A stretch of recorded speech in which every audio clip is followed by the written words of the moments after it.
നമസ്കാരം. Voice of എംജിമിൻ്റെ മറ്റൊരു എപ്പിസോഡിലേക്ക് ഏവർക്കും സ്വാഗതം. എല്ലാവർക്കും ഹൃദയം നിറഞ്ഞ ഓണാശംസകൾ. എല്ലാവരും ഓണം തിരക്കിലായിരിക്കുമല്ലേ? നമുക്ക് ഇതിനിടയിൽ ഒരു പാട്ട് കേട്ടാലോ?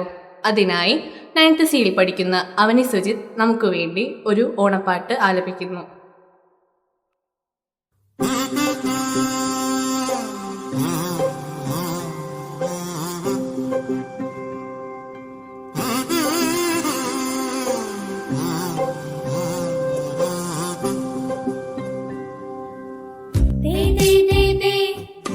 തെയ്യം താരാതേ തേ തേ തേ തേ തക തെയ്യം താരാതേ തേ തേ തേ തേ തക തെയ്യം താരാതേ തേ തേ തേ തേ തക തെയ്യം താരാതേ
ചിങ്ങപ്പൂക്കാവിലെത്തും പുലരിച്ചന്തം തിരുകോടി